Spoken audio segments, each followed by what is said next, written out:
Welcome to Total Retail Talks, your podcast channel for retail knowledge. Hello, and welcome to episode 50 of Total Retail Talks. I'm Joe Keenan, Executive Editor of Total Retail. Today I'm joined by Scott Posilkin, CRM and Retention Digital Email Strategist for Finish Line, a retailer of athletic footwear, apparel, and accessories.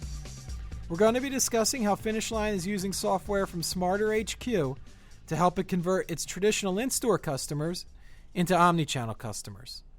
Thanks for joining me today, Scott. Thank you very much for having me, Joe. So let's start with how is Finish Line using Smarter HQ's storefront software to communicate with its in-store only customers? So it's been a big game changer for us. It really comes down to kind of expanding our segmentation and delivering a lot more of relevant content to our in-store customers. Basically, by using Storefront, we've been able to really expand our reach and target those customers in a way that before we kind of had a blind spot. We've been able to bring online some new post-purchase emails that use that in-store data and use data we're actually gathering from Storefront to make those post-purchase emails relevant to the customer. So there's actually the segmentation and the content is both helped by Storefront. We're also doing different on-site personalization using that data and some Google ad work as well. So it's been a game changer for us. I'm curious, how are you going about identifying those in-store customers and then collecting that data in-store to communicate once they walk out the door? So we actually gather the data from their purchase, what they bought and where they purchased, et cetera. And that data is actually onboarded into SHQ, and then we can use that data to actually remarket via email.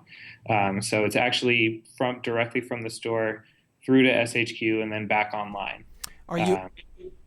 I was going to say, are you asking at the cash register for email address? How you capturing email? Yep. So either they're already a member, we already have their email, or if we don't have it, yep, that's exactly right. We're capturing their email, trying to get them to sign up for our loyalty program or just sign up for our account. But if they signed up online already and they shop in our store, we can still match them up with their email, even if they're not giving it directly at the register. So yeah, at some point their email will have been captured. Exactly. Okay. Let's talk a little bit about the value then in Finish Line having these customers who were traditionally just interacting and buying from the storefronts, interacting and shopping in more than one channel with the brand. Right. So we can be wherever the customer wants to be. You know, if they prefer to be an in-store customer, we can be in-store. If they prefer to be online, we can be online. And we can create a seamless experience between the two channels and kind of provide that omni-channel experience that we wouldn't have if we just had a customer shopping in one channel. So if a customer just shops in store, there's a whole lot of product they're missing out on that we can remarket them now that we have access to both channels. Or if they just shop online, there's some store events that we can drive them to. So having both channels and creating that seamless experience and being able to deliver relevant content using their in-store shopping experience is really, it gives the customer just a wider breadth of experience as well as something that's more relevant to what they're actually shopping for.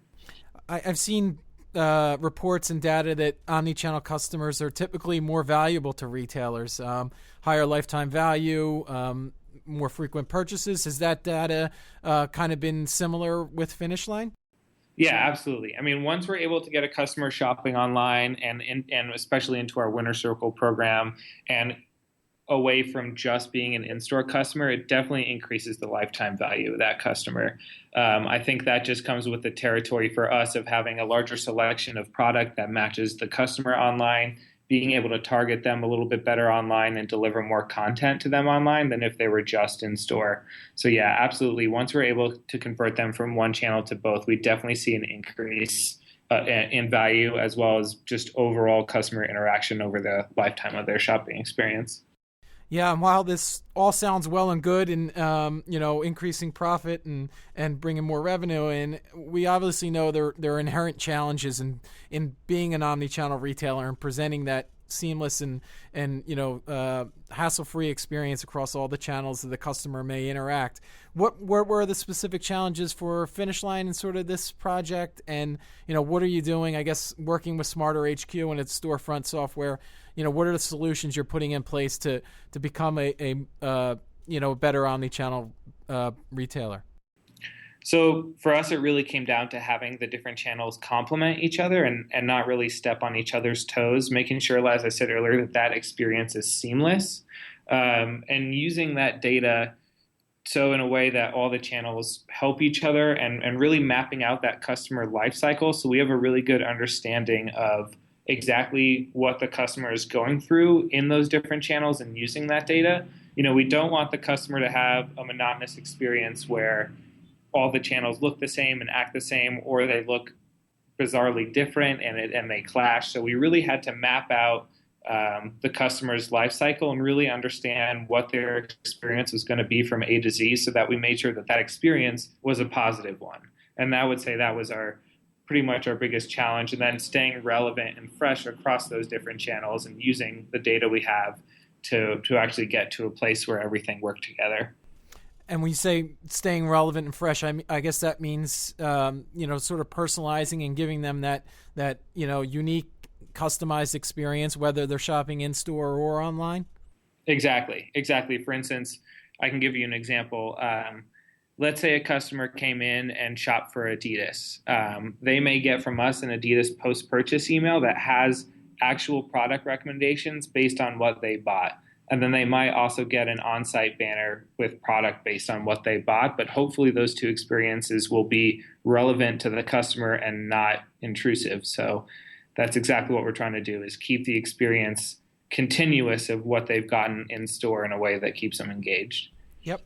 And then let's talk a little bit about, and you mentioned lifetime value. I guess, what are the business benefits that Finish Line is realizing since it started using this storefront software and really putting a focus on omnichannel? Yeah, so just having that additional touch point of data, getting additional insight into what our customers are shopping for. Now we see what they want in store and online, and we can expand, that gives us an expansion of our segmentation. We're able to bring on entirely new mailings like those post-purchase emails. We're able to target our ads better, spend our money better in ways that actually is more engaging and has a better ROI.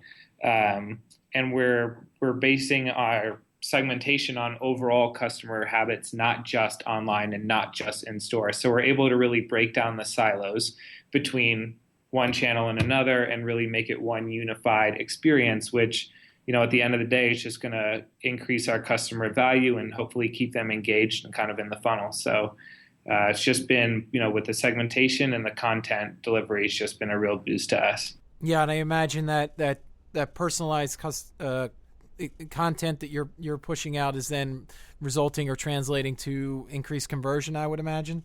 Yeah, not only increased conversion, but if it's also long-term engagement. If we're able to communicate to our customers that the content we're providing them in our different channels is relevant and interesting, they're kind of going to come to trust our channel as a relevant, interesting place to be and keep coming back. So revenue, but also overall engagement is getting a boost as well. Yeah.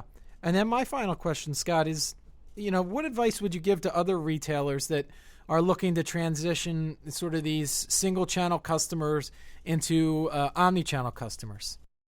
Yeah, so I think the biggest part of it really is managing the data and using that data to kind of map out your customer life cycle and really break down your channels so they're not siloed. Like I said earlier, the biggest challenge is really having all the channels complement each other and using the data that you're getting from one channel into another to really make sure you're providing as relevant and a fresh experience as you can, and not just having each channel silo by itself.